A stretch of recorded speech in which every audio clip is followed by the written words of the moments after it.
the Toronto film. We always show a local Toronto film. What is the name of this film? Olivia, the tragic romance of Olivia.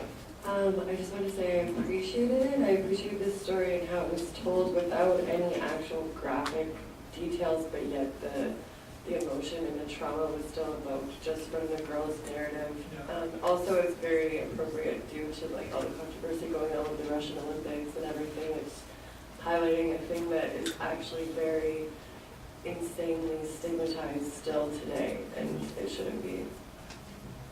Yeah, think about how far we've come in the last 18 months alone, like especially like in the Western world and all these changes. It's like a huge topic now. It's like a sexy topic that's been going on. I thought it was great. I keep saying that with most of the films, but a lot of the films were great tonight, and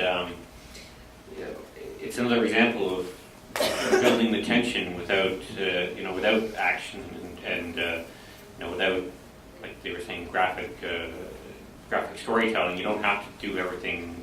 You just have to have a real emotional hook with people, and I think it really captured that really well.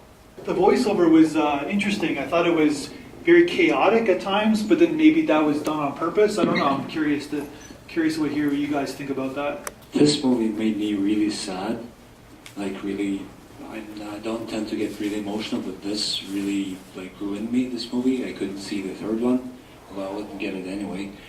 And we'll go to that one in a second. Yeah. I'm from Russia, and we don't like gay people in Russia. And I personally not a pro-gay person. I hate to say that, I live in Toronto, but I don't think it's the reason for like hurting people and killing people. That made me really sad. Everybody has their opinions. It's just, but when it goes, you're saying it goes to violence, it kind of crosses the line, right? Okay, you were talking about the voiceover. The voiceover was very well written. At points it was, the points she made me laugh, and the points it was very sad. But at the same time, she's supposed to be a Jewish girl from New York, and yet she has a vague kind of European accent. And she did not sound in any way like an American, and therefore I had trouble believing it. Everybody's nodding their heads. It was almost like, well, we saw this film as done in Toronto. We know this film is done in Toronto, it's a Canadian film. And it is an interesting point because it's an American story, it seems like, that one line. Like, the line has nothing to do with the story at all anyway. You don't even need that line, right? But basically, but you are right, it kind of takes you out because it's not believable. We were in Pennsylvania that day on the Appalachian Trail, and there was nobody at the campground but us. I get up in the morning and walk over to the public restroom, and we thought we were alone out there, so I was naked.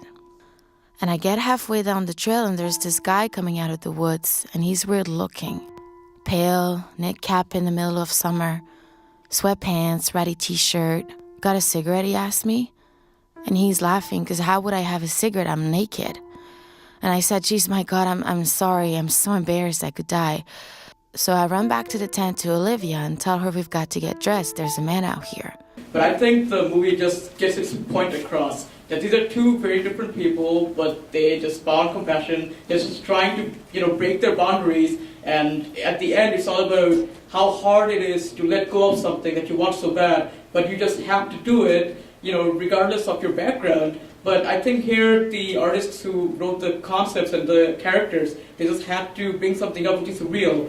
This is not what quite possibly can happen, but it can probably happen. Probably a Jewish American girl can fall in love with an immigrant because they think along the same lines. That is real. That's real life. That's the world we live in.